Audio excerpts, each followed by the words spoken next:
O que aconteceu antes da criação do mundo? O que existia antes da criação do mundo? Essas são perguntas que muita gente faz e poucos sabem as respostas. Mas a resposta não é tão simples assim. Vamos embarcar em uma jornada fascinante pelo desconhecido, onde os capítulos da Bíblia estão escritos em tons de mistério e revelação. Antes do universo tomar forma, antes da Terra encontrar seu lugar no vasto universo, existe um capítulo escondido na Bíblia. Essa é uma convite para desvendarmos juntos os enigmas da própria criação.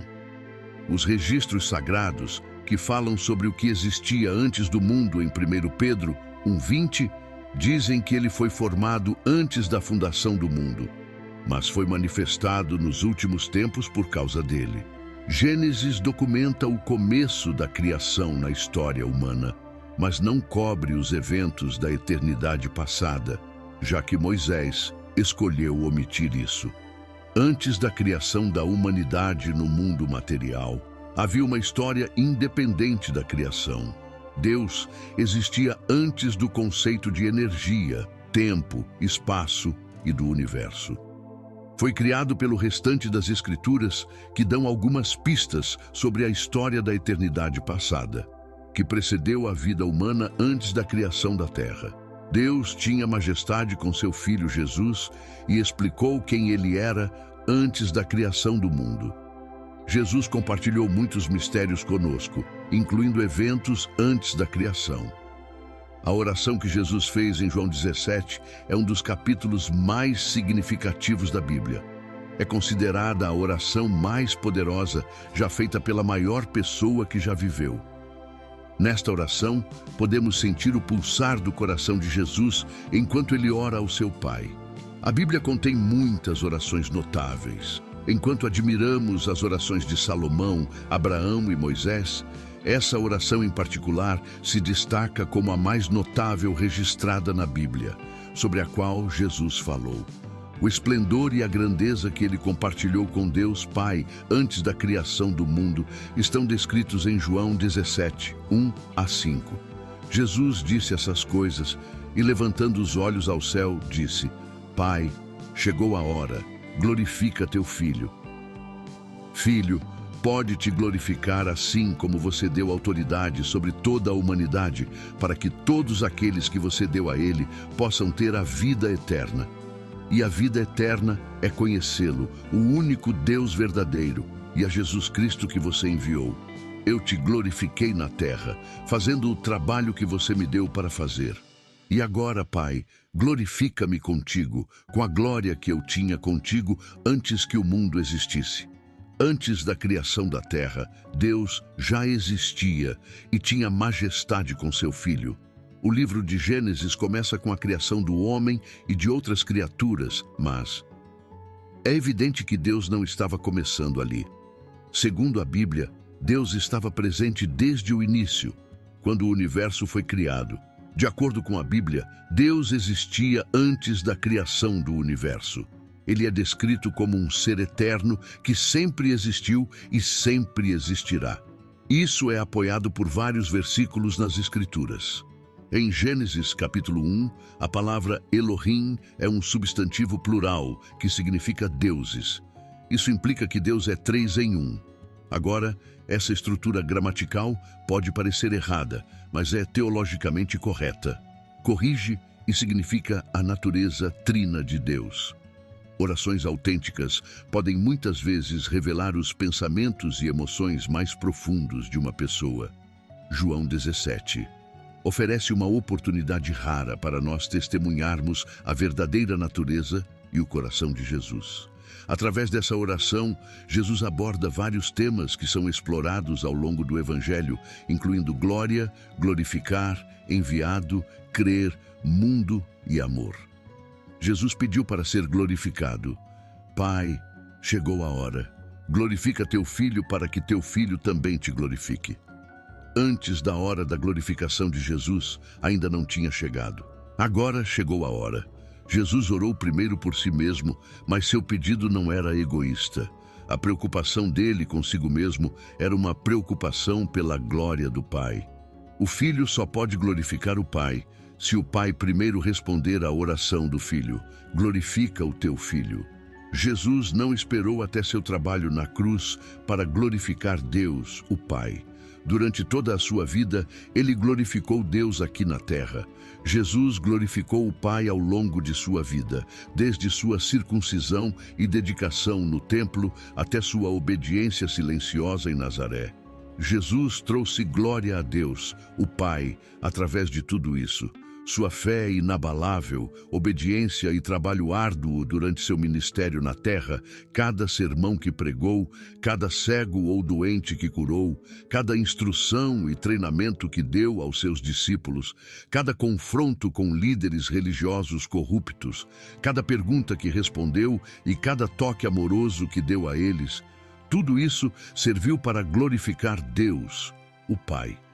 E então lemos: terminei a obra.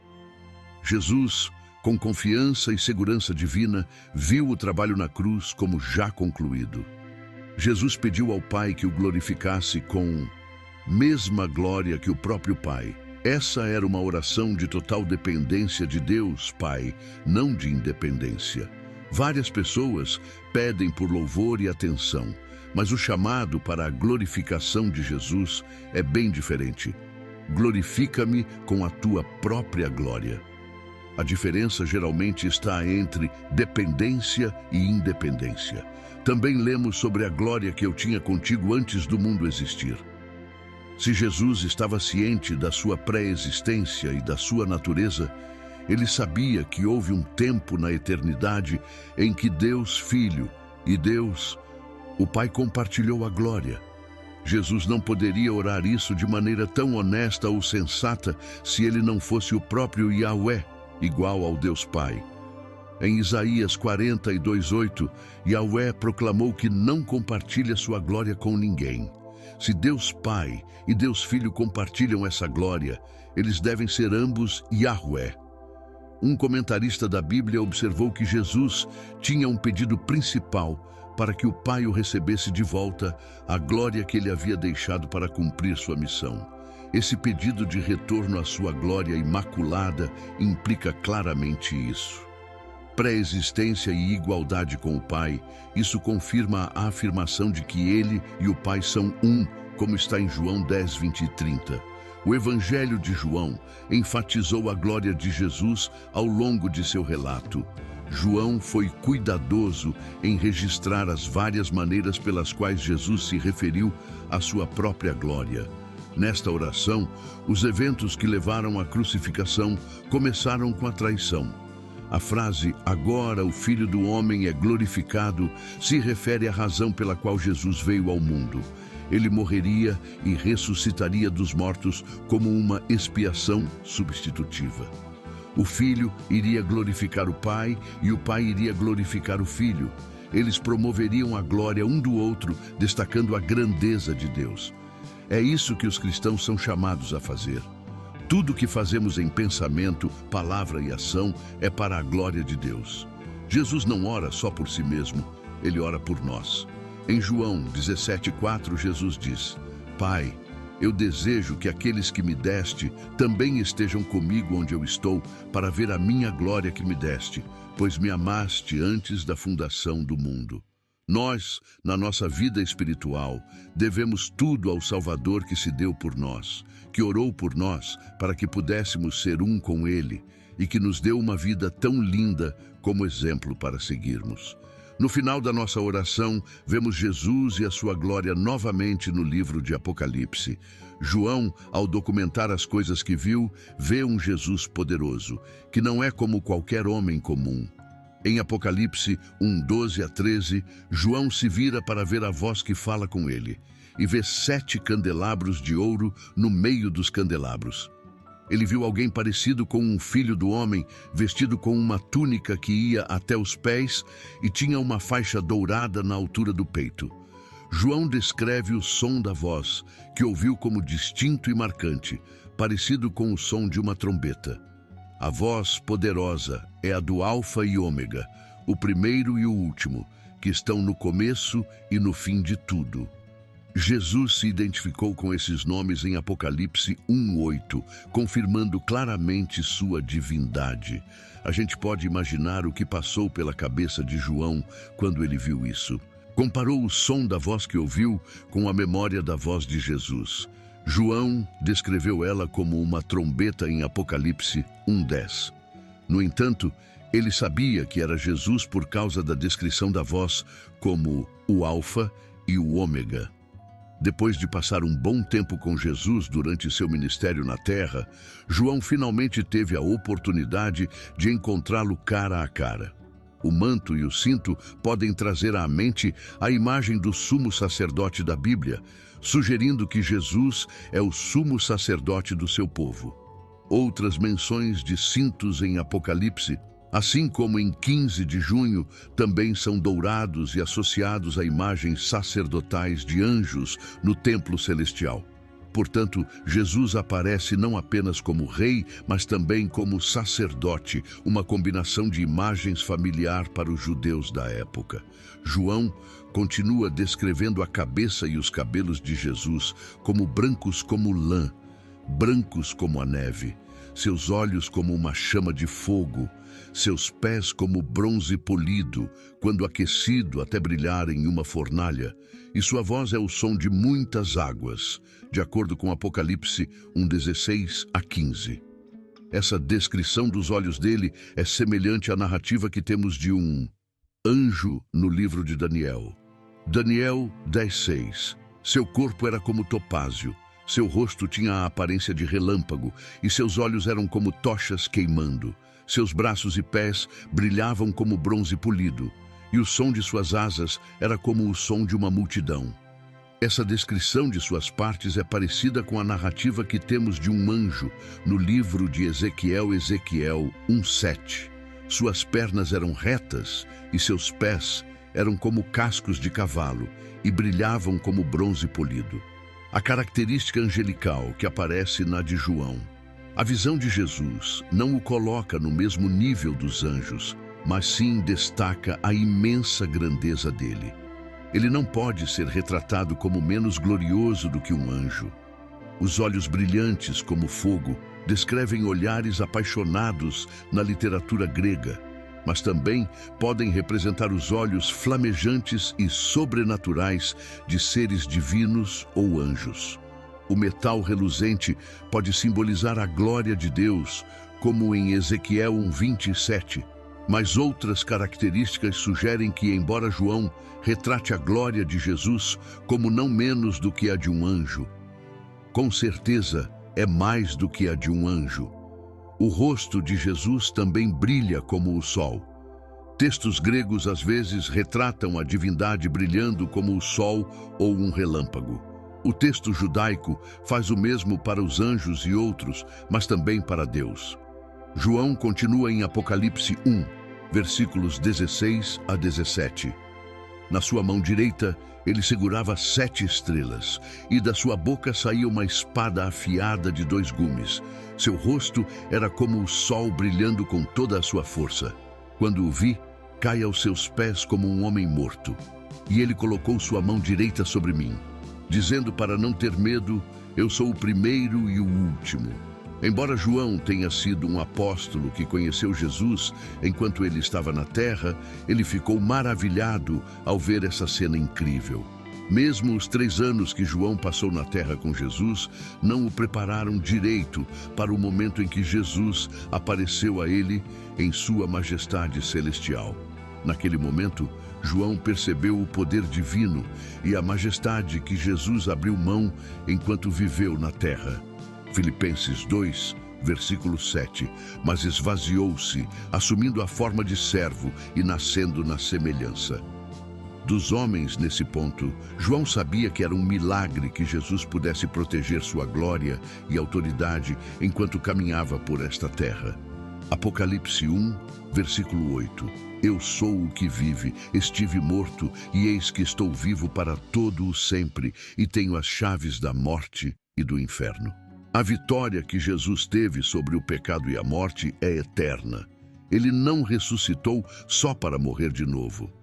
Jesus é o único que detém as chaves do Hades e da morte. Alguns acreditam que o diabo tem a autoridade ou o poder de decidir quem vive e quem morre, mas estão claramente enganados. Só Jesus tem as chaves do Hades e da morte. Em sua forma original, o Apocalipse era conhecido no grego antigo como Apocalipsis, que significa uma revelação e um desvendamento. O livro do Apocalipse é a revelação de Jesus Cristo, no sentido de que pertence a Ele. Ele é quem faz a revelação. Jesus é a pessoa sobre quem o livro nos fala. Por que precisamos de uma revelação? Jesus, Deus deu isso para mostrar aos seus servos, e essa é uma razão importante pela qual Ele escolheu revelar essas informações sobre Jesus Cristo para a humanidade. Ele deu isso para que fosse compartilhado com os outros e não mantido em segredo. Isso é um apocalipse, uma revelação, não algo apócrifo.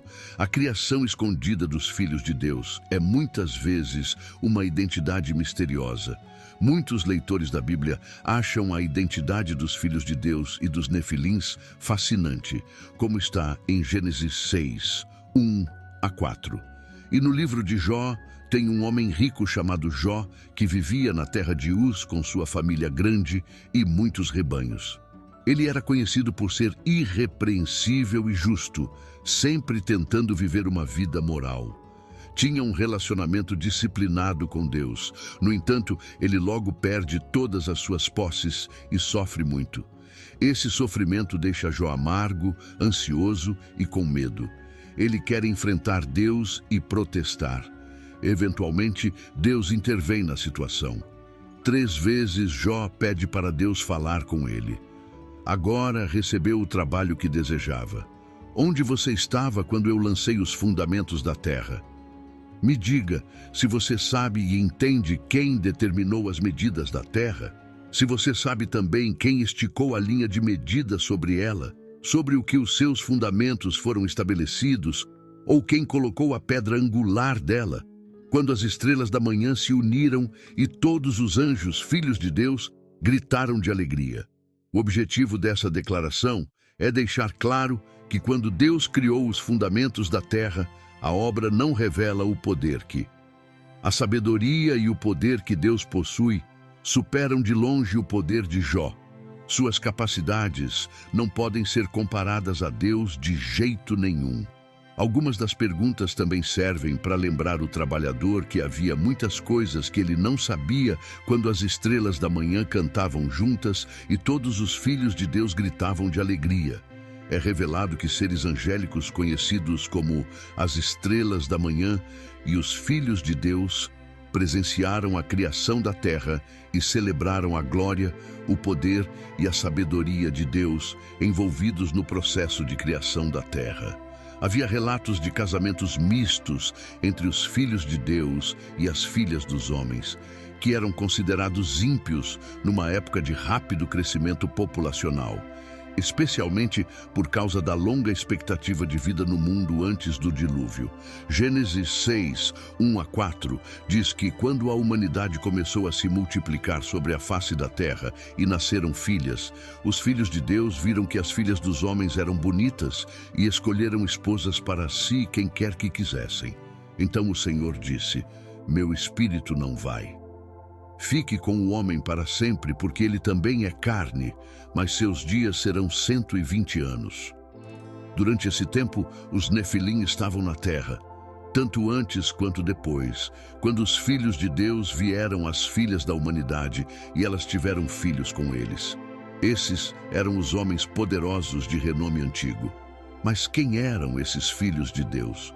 Tanto o judaísmo pré-cristão quanto a igreja primitiva acreditavam que os filhos de Deus eram seres espirituais ou anjos que tomaram esposas e deram à luz os gigantes conhecidos como Nefilim.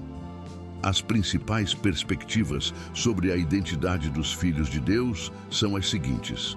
Primeiro, eles eram anjos caídos. Segundo, eram governantes humanos poderosos. Ou terceiro, eram descendentes de Sete, que se casaram com descendentes ímpios de Caim. A crença tradicional é que os filhos de Deus eram seres sobrenaturais que tiveram filhos com mulheres humanas, resultando nos nefilins. Aqui estão as razões que apoiam essa visão. O fato de que a expressão filhos de Deus sempre se refere a anjos no Antigo Testamento dá suporte a isso. Por exemplo, em Jó 1,6 diz: havia um dia em que os filhos de Deus vieram se apresentar diante do Senhor, e Satanás também veio entre eles. Da mesma forma, em Jó 2,2, está escrito que os anjos, os filhos de Deus, vieram se apresentar diante do Senhor, e Satanás, o adversário, também apareceu para se apresentar. Jó 38,7 menciona que quando as estrelas da manhã se juntaram, todos os filhos dos anjos gritaram de alegria. Em todos esses casos, os filhos de Deus são seres espirituais angélicos, incluindo Satanás. As expressões usadas em Jó sugerem que Gênesis, o número 6, se refere aos espíritos angelicais. Gênesis 6, 1 e 2 contrasta os filhos de Deus com os homens, implicando que esses são seres não humanos. Gênesis 6, 1 diz que os homens começaram a se multiplicar e nasceram filhas para eles. A palavra hebraica para homem é um termo genérico para a humanidade, como usado em Gênesis 5, 1 e 2. Os filhos de Deus são contrastados com os homens, portanto, os filhos de Deus eram distintos dos homens e casaram-se com todas as filhas da humanidade. Como resultado, os filhos de Deus devem ser seres de algum tipo que não são humanos, conforme o contexto sugere. Que os nefilins eram a prole resultante de seres espirituais e humanos. Os nefilins, ou caídos, em Gênesis 6,4, são personalidades misteriosas, homens poderosos que eram famosos desde a antiguidade. O texto não explica como os nefilins chegaram à terra naqueles dias e depois, quando os filhos de Deus se uniram às filhas dos homens e tiveram filhos com elas. Ele apenas afirma que quando os nefilins são mencionados em Gênesis 6, isso acontece junto com o casamento entre os filhos de Deus e as filhas dos homens. As filhas dos homens, não está claro como esses homens poderosos e renomados apareceram, se não foram resultado de casamentos internos entre seres espirituais e humanos. Jude provavelmente entende Gênesis 6, 1 a 4, como uma referência a casamentos entre seres espirituais e humanos. No livro de Judas, tem uma menção aos anjos que deixaram seu lugar certo de autoridade e habitação. Esse versículo é visto como uma referência aos anjos que saíram do céu para vir para a terra, como mencionado em Gênesis 6, 1 a 4. Essa passagem sempre foi vista dessa forma, interpretado como significando que os filhos de Deus tiveram filhos com mulheres humanas, resultando nos nefilins. Embora isso possa parecer estranho para nós hoje, devemos lembrar que a Bíblia está cheia de eventos extraordinários. A verdade, muitas vezes, é mais estranha que a ficção. E o mundo que Deus criou está muito além da nossa compreensão limitada. Judas 6 fala de anjos que não permaneceram em sua posição de autoridade, mas deixaram seu lugar apropriado. A menos que Judas esteja se referindo a um evento desconhecido, parece que ele está falando dos anjos que deixaram o céu para viver na terra, como em Gênesis 6, 1 a 4. Esses argumentos apoiam a visão tradicional de que os filhos de Deus se uniram a mulheres humanas e deram à luz os nefilins. Embora isso possa parecer estranho para os ouvidos modernos, o mesmo pode ser dito de toda a verdade bíblica, pois é mais estranha do que a ficção. E o mundo que Deus criou está longe do que acreditamos comumente. Os filhos de Deus viram as filhas dos homens. É mais preciso ver os filhos de Deus como anjos demoníacos em rebelião contra Deus, possuindo exclusivamente homens por meio de demônios e as filhas dos homens como mulheres humanas. Judas 6. Fala sobre anjos que não guardaram seu próprio lugar de poder, mas abandonaram sua morada adequada. Esses estão presos em correntes eternas sob uma escuridão densa para o julgamento do grande dia. Judas 6 também explica o que Deus fez com esses anjos malignos. Pedro 3, 19 e 20 nos informa que Jesus proclamou sua vitória na cruz sobre eles e que ele também foi e pregou aos espíritos que agora estão na prisão, que no passado foram rebeldes, enquanto a paciência de Deus esperava nos dias de Noé durante a arca. Estava sendo preparado na arca algo em que 8 pessoas da família de Noé foram trazidas para a segurança através das águas. Os anjos caídos são raramente mencionados na Bíblia, já que a grande maioria dos anjos no céu nunca caiu em desgraça e não foi para o lado negro. Alguns, no entanto, escolheram fazer isso. Os anjos caídos não mantiveram suas origens, ou seja, não seguiram o caminho para o qual foram criados. Os anjos foram criados para estar no céu com Deus, louvando-o e cumprindo suas ordens, assim como os humanos. Foram criados para glorificá-lo. No entanto, os humanos foram feitos para viver na terra, não como anjos. Entretanto, esses anjos deixaram seu ponto de partida no céu, escolhendo rejeitar o plano de Deus para suas vidas ao exercitar seu livre arbítrio. De acordo com a Bíblia, esses anjos são anjos caídos, pois abandonaram o céu. O que aconteceu com esses anjos, segundo a Bíblia? Segundo 2 Pedro 2, versículo 4, pois se Deus não poupou os anjos quando pecaram, mas os lançou no inferno e os entregou às profundezas da escuridão, reservando-os para o juízo. O líder desses anjos é Satanás, que se transforma em um anjo de luz. O diabo tramou contra Deus, seu Criador, e ele e os anjos que o seguiram perderam a batalha. O que acontece depois que os anjos caídos deixam o céu, segundo a Bíblia? Mateus 25:41 diz que o inferno eterno de fogo foi preparado para o diabo e seus anjos. Em outras palavras, o inferno nunca foi feito para uma única pessoa, embora Judas e outros, sem dúvida, acabem lá no final. Satanás e os anjos caídos eram os destinatários pretendidos do inferno, criado no céu como a punição final para os líderes da grande rebelião. Mas o Senhor permite que outros entrem nas nações que ele julga, também vão para lá por causa da escolha do livre-arbítrio e da responsabilidade que Deus deu ao homem de escolher seu destino eterno, seja céu ou inferno.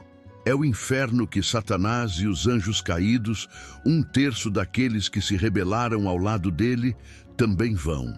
No final de todas as coisas, Deus vai exercer sua ira sobre aqueles que se rebelaram contra ele e Satanás. Anjos caídos não vão escapar ilesos. A gente viu aqui que anjos caídos existem, mesmo que tenham caído.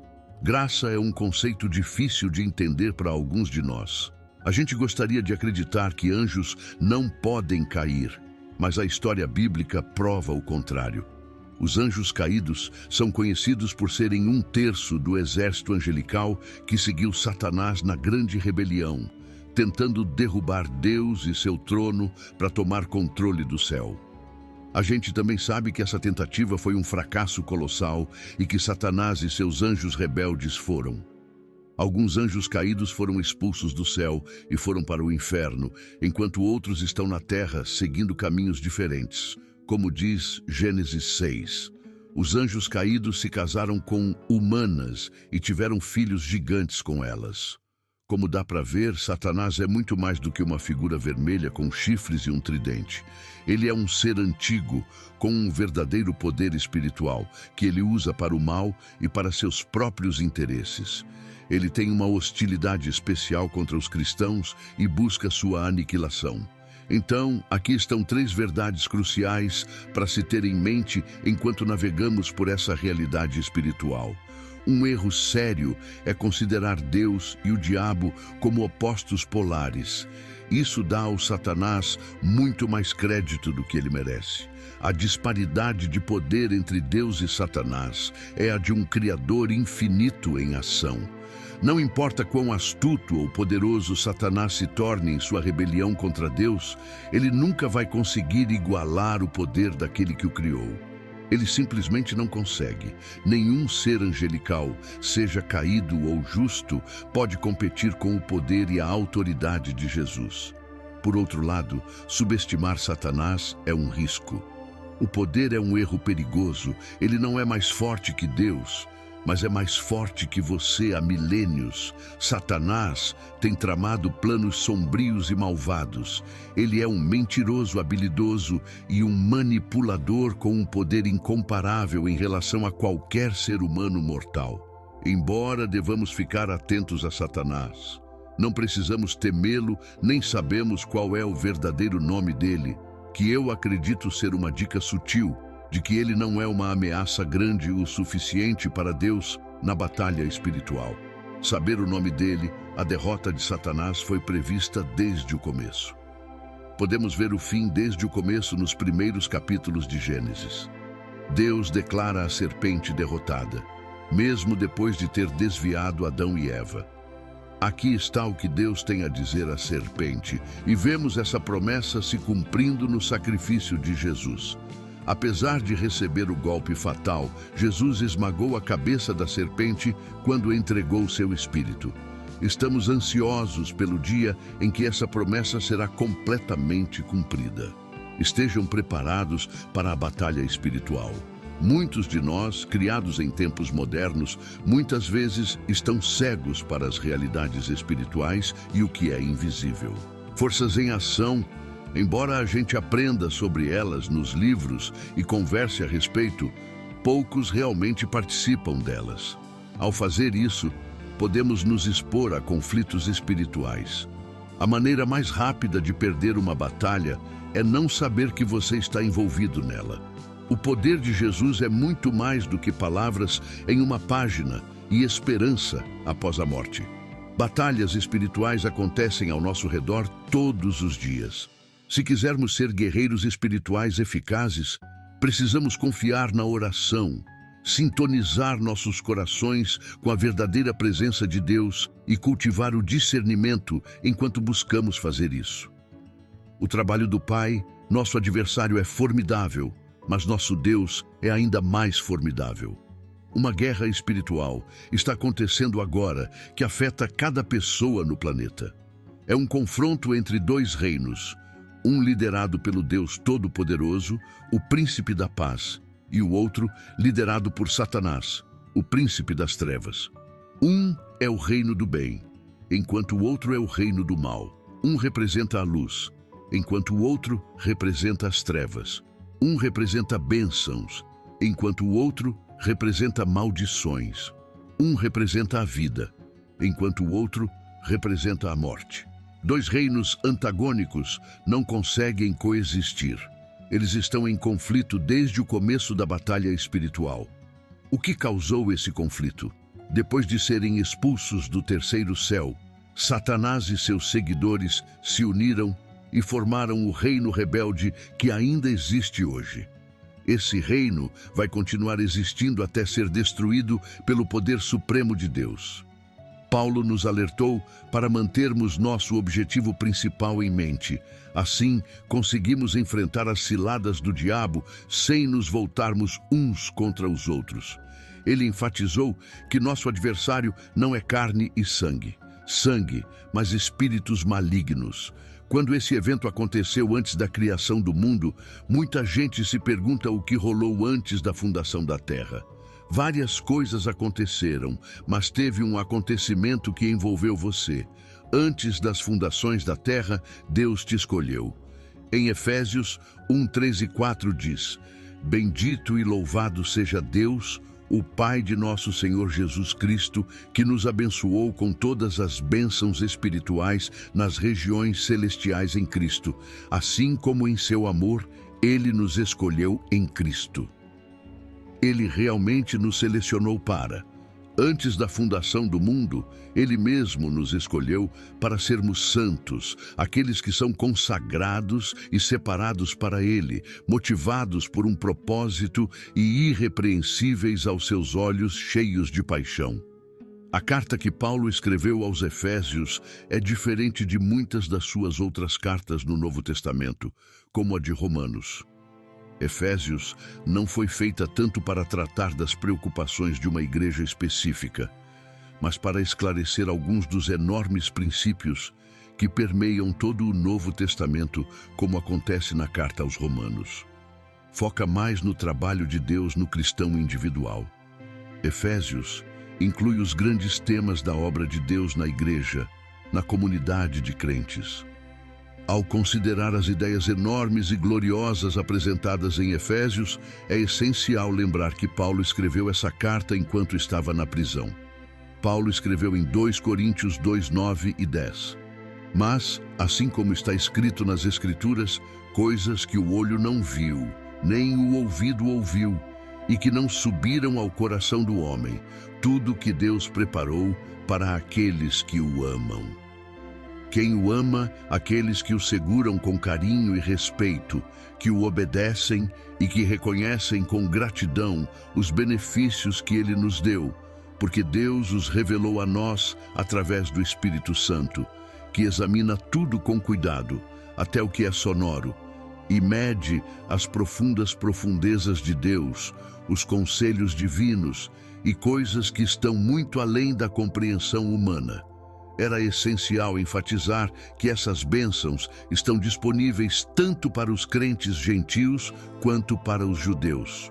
O povo judeu do primeiro século tinha uma compreensão profunda do que significava ser abençoado por ter um chamado e por ser predestinado. No entanto, Paulo mostrou que esses dons agora estão disponíveis para os cristãos.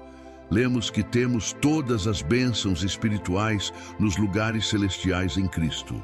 Essas bênçãos se referem ao espiritual e não ao material e estão localizadas nos lugares celestiais em Cristo. Elas são superiores, mais valiosas e mais seguras do que as bênçãos terrenas. Um pregador famoso observou que um coração novo é melhor do que um casaco novo. Se alimentar de Cristo é melhor do que ter o melhor. A comida terrena, que é como ar para Deus, é melhor do que ser herdeiro dos maiores nobres. Ter Deus como nossa porção é infinitamente mais abençoado do que ter vastas terras. Deus nos abençoou com bênçãos espirituais, que são as mais raras, as mais ricas e as mais duradouras de todas. Elas não têm preço. Se você não consegue reconhecer os benefícios que as bênçãos espirituais trazem, então estaremos reduzidos à condição de animais. Animais vivem só para comer, dormir, se divertir e ter filhotes, mesmo que tenhamos sido criados à imagem de Deus. E Deus é algo muito melhor reservado para a gente. Muitas pessoas preferem viver no mesmo nível que os animais.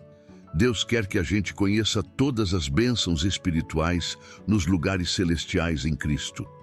Nossa posse de todas essas bênçãos espirituais é tão certa quanto nossa escolha por Ele, que foi feita antes da fundação do mundo. O que Paulo diz nessa passagem é muito importante para a gente minimizar as escolhas de Deus. Para os crentes, essa palavra significa escolher, selecionar. O sentido desse termo implica escolher para si mesmo. Em uso geral, significa escolher uma coisa entre muitas. Essa palavra é usada quando Jesus escolhe seus discípulos, chamando-os para fazer parte do seu círculo íntimo de seguidores. Lucas 6,13. Quando chegou o dia, ele chamou os seus discípulos e selecionou 12 deles, a quem também nomeou apóstolos especiais, mensageiros escolhidos pessoalmente.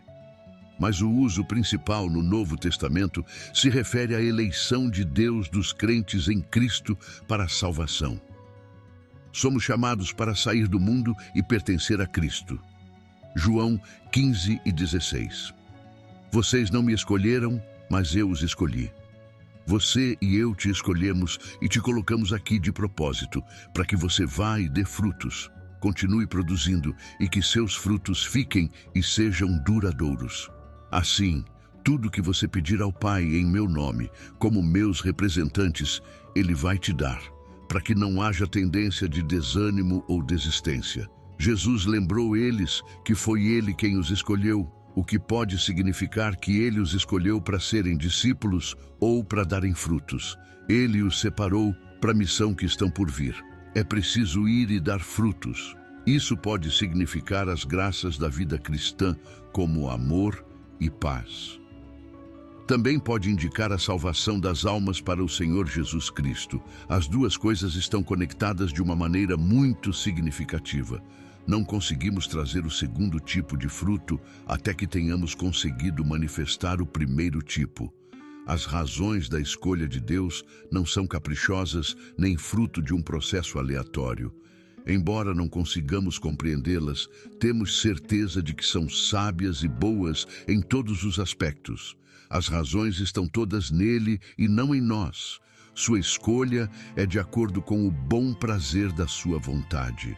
Um comentarista bíblico popular observou que somos escolhidos nele, pois se somos escolhidos em Cristo, isso está fora de nós mesmos.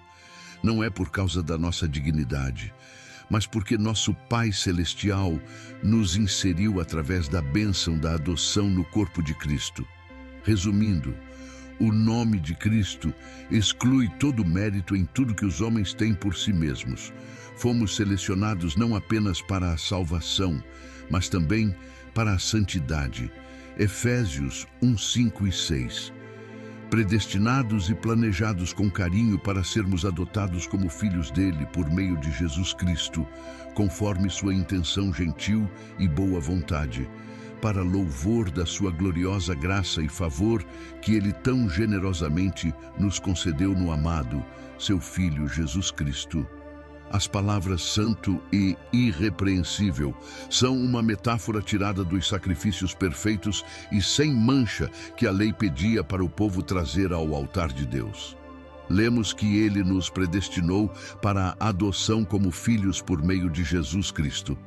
Para si mesmo, esse é o plano que o Pai tem para aqueles que ele selecionou e é para que eles sejam adotados. Não só seremos salvos e passaremos por uma transformação pessoal como parte do plano de Deus para nós, mas também desenvolveremos uma conexão íntima e autossuficiente com o Pai. Na lei romana, quando uma adoção era concluída, a pessoa adotada ganhava todos os direitos legítimos de uma criança na nova família, mas perdia todos os seus direitos na família anterior depois que a adoção era finalizada. Ela era considerada uma pessoa completamente diferente pelo sistema legal, já que estava recomeçando com sua nova família. A morte da Debs e as obrigações ligadas à família anterior foram canceladas, como se nunca tivessem existido. Lemos sobre a glória da graça dele, pela qual nos tornou aceitáveis no amado. O aspecto relacional é enfatizado novamente quando Paulo descreve o status de aceitação concedido a cada crente por causa da graça de Deus. A aceitação de Jesus pelo Pai foi total, abarcando toda a essência do que ele era. O que ele falou e o que ele conquistou eram todos dignos de louvor aos olhos de Deus, o Pai. Neste ponto, somos aceitos no amado. Efésios 1, 7 e 8. Nele temos a redenção, que é a nossa libertação e salvação por meio do seu sangue, que pagou a penalidade dos nossos pecados e resultou no perdão completo dos nossos pecados, segundo as riquezas da sua graça. Ele nos encheu de toda sabedoria e entendimento. Com uma visão prática, lemos que em Cristo temos a redenção através do seu sangue. Somente nele e em mais ninguém encontramos a redenção. Não há possibilidade de redenção sem Jesus e o sangue que ele derramou na cruz. Note que não é redenção pelo poder dele, mas pelo sangue dele. Não é redenção pelo amor dele, mas pelo sangue dele. A palavra redenção implica o ato de libertar totalmente. Em Efésios 2, entendemos que precisamos de redenção porque estávamos mortos em nossas transgressões e pecados. Efésios 2, 1 nos diz que Ele nos deu vida quando estávamos espiritualmente mortos e separados dele por causa das nossas transgressões e pecados. Tínhamos fôlego em nossos corpos, mas estávamos escravizados ao pecado, ao diabo e à nossa natureza pecaminosa. Em Efésios 2, 2 e 3, lemos que um dia andamos segundo o jeito deste mundo, influenciados por esta era atual, de acordo com o príncipe do poder do ar, Satanás. O espírito que agora atua nos desobedientes, nos incrédulos que lutam contra os propósitos de Deus. Entre esses incrédulos, todos nós vivemos segundo as paixões da nossa carne, com nosso comportamento dominado pelo eu pecaminoso, cedendo aos desejos da natureza humana. Espírito Santo e os impulsos da mente pecadora, éramos por natureza filhos, debaixo da condenação da ira de Deus, assim como o resto da humanidade. Merecíamos a vingança de Deus. No fim, estávamos endividados de um jeito que nunca conseguiríamos pagar sozinhos. Éramos inimigos de Deus, como Paulo explica em Romanos 5, 1. Se, enquanto éramos inimigos, fomos reconciliados com Deus pela morte de seu Filho, é muito mais certo que, tendo sido reconciliados, seremos salvos das consequências do pecado pela vida dele. Em outras palavras, seremos salvos porque Cristo vive hoje. Mas em Cristo temos redenção. Ele morreu na cruz para nos libertar pela graça de Deus. Através da nossa fé em Jesus Cristo, somos libertados da escravidão do pecado e da ira e do julgamento de Deus. Romanos 5, 9. Portanto, agora que fomos justificados e declarados livres da culpa do pecado pelo seu sangue, quão mais certo é que seremos salvos da ira de Deus por meio dele. Tudo isso é para que aqueles que confiaram em Cristo vivam para louvar a sua glória, o objetivo final do propósito de Deus. É trazer glória para si mesmo. Efésios 1, 9 a 12 diz que ele nos fez conhecer o mistério da sua vontade, de acordo com o seu bom prazer que ele propôs em Cristo, para a realização dos tempos, que é o fim da história, o clímax dos tempos, para unir todas as coisas em Cristo, tanto as que estão nos céus quanto as que estão na terra. Nele, nós também recebemos uma herança, um destino, pois fomos reivindicados por Deus como seus, tendo sido predestinados, escolhidos de antemão, de acordo com o propósito daquele que faz tudo conforme o seu conselho. Ele planejou a sua vontade para que nós, os primeiros a colocar nossa esperança em Cristo, existíssemos para o louvor da sua glória. 1 Pedro 2,9 diz que vocês são um povo escolhido, um sacerdócio real, uma nação santa, a propriedade especial de Deus, para que vocês anunciem as maravilhas daquele que os chamou das trevas para a sua maravilhosa luz. É inegável que Deus escolheu aqueles que creem em Jesus. Não somos salvos por causa das nossas boas obras, mas pela gratidão à incrível compaixão e favor de Deus, que nos atraiu até Cristo. Fomos salvos de fato, livres do julgamento, e recebemos a vida eterna através da fé, e essa salvação não vem de nós, não é fruto do nosso próprio esforço, mas é um presente imerecido e gracioso de Deus. Não é resultado das nossas obras, nem das nossas tentativas de seguir a lei, para que ninguém possa se gabar ou se achar melhor por causa da sua salvação. Em Efésios 2, 8 e 9, está escrito que todos nós somos pecadores que não conseguimos alcançar a glória de Deus. Romanos 3, 23. Pois todos pecaram e sempre ficam aquém da glória de Deus, exceto Jesus. Todos merecem a morte. Romanos 6 e 23, pois o salário do pecado é a morte, mas o dom gratuito de Deus, que é o incrível e inigualável presente da graça para os crentes, é a vida eterna em Cristo Jesus, nosso Senhor. Em Jesus podemos ter vida. Não é por quem somos que Deus nos escolhe, mas por quem Ele é. Deus também nos escolheu para que pudéssemos participar do seu trabalho no mundo.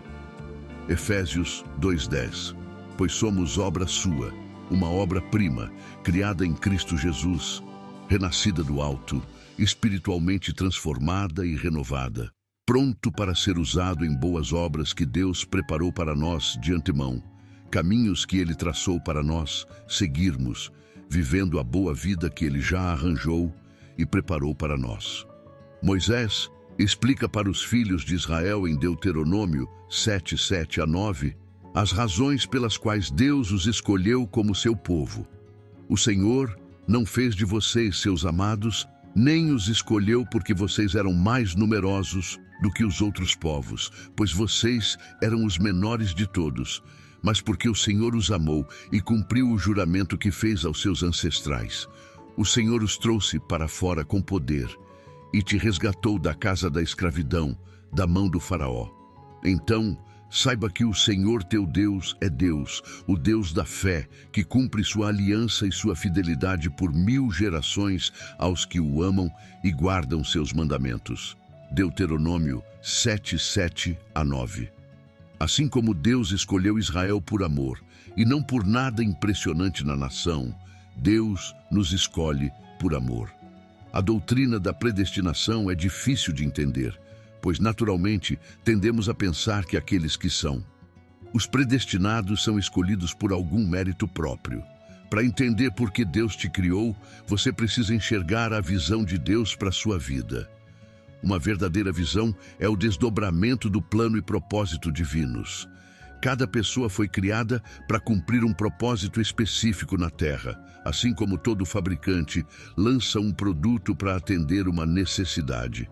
Descobrir o propósito pelo qual você foi criado é o que chamamos de visão. Uma visão é o desdobramento de um plano divino relacionado a uma pessoa, um grupo ou até mesmo uma organização que Deus revelou. Antes de te formar no ventre, eu te conheci, e antes de saíres do ventre, eu te santifiquei e te ordenei profeta para as nações. Jeremias 1:5. Deus tinha um propósito para o apóstolo Paulo, mas quando agradou a Deus, que me separou do ventre da minha mãe e me chamou pela sua graça para revelar seu Filho em mim, para que eu pudesse pregá-lo entre os gentios. Gálatas 1:15 e 16. Você também tem um propósito por estar aqui na Terra. Você precisa conhecer Deus e a visão que Ele tem para você. Quando você conhece Deus, você se segura. Quando Ele tem força, Ele explora um dos aspectos mais desagradáveis, que é ver os crentes não alcançarem seu grande e extraordinário status em Jesus. A razão para esse problema é a ignorância. Cada crente é chamado para desempenhar um papel específico, assim como todos os membros do mesmo corpo. Em 1 Coríntios 12:27 diz: Agora vocês são o corpo de Cristo e cada um é parte dele. Deus chamou cada um de nós para o ministério em tempo integral. Todos nós fazemos parte do corpo de Cristo e cada um tem um papel a cumprir como membro. Do corpo, você é um mordomo de uma posição específica que Deus espera que você cumpra. Essa mesma missão é um ministério. Ministério não se limita ao púlpito. É um verdadeiro cuidado, ocupando a posição que Deus te designou. Gideão não foi chamado para pregar, mas para libertar o seu povo Israel. Abraão foi chamado para ser estabelecido como uma instituição através da qual as famílias da terra seriam abençoadas. Você tem um propósito, uma atribuição divina. Descobrir essa função é o que chamamos de visão. Visão divina do plano de Deus para você. Você tem um ministério, você é um ministro e precisa descobrir qual é o seu ministério. Uma visão traz um foco definido e te dá a mentalidade de um guerreiro em uma missão divina.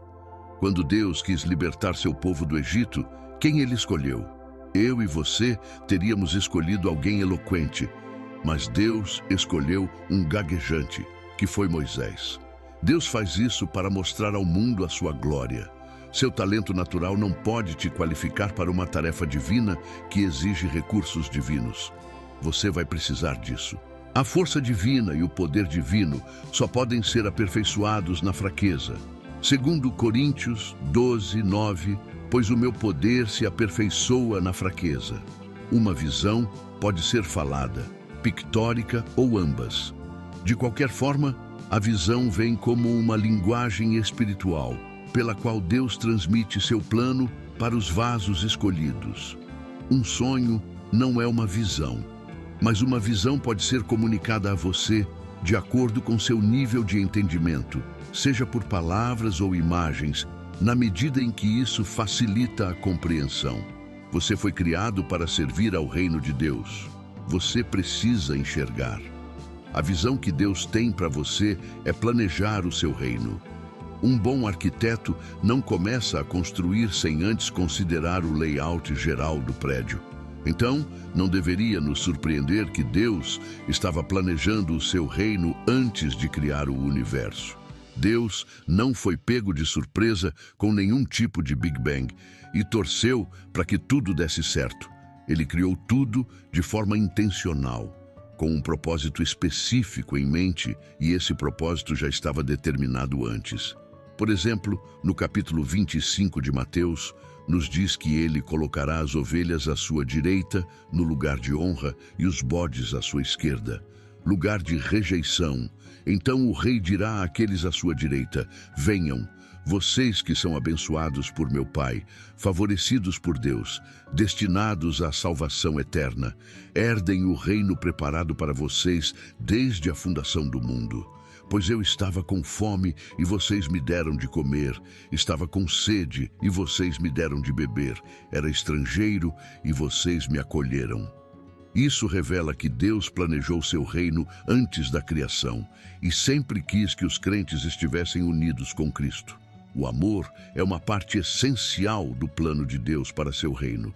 Isso é evidente. Deus não criou o reino por necessidade, porque ele já tinha tudo o que precisava dentro dele antes da criação. No entanto, ele criou o reino para seu filho e seu povo, a quem pretendia abençoar. O objetivo final da salvação é glorificar a Deus, mas é importante notar que isso também resulta na nossa glorificação quando colocamos nossa fé em Jesus Cristo. Segundo a Bíblia, a existência de Deus é anterior à do universo, e ele existe além das leis físicas que o governam. No Salmo 92, Moisés declara que antes de nascerem os montes, ou de você dar à luz a terra e o mundo, desde a eternidade até a eternidade, você é o Deus eterno. Quando tentamos entender a pré-existência de Deus, geralmente pensamos nele como existindo por bilhões de anos antes da criação, mas isso é uma compreensão incompleta. Na verdade, Deus é atemporal.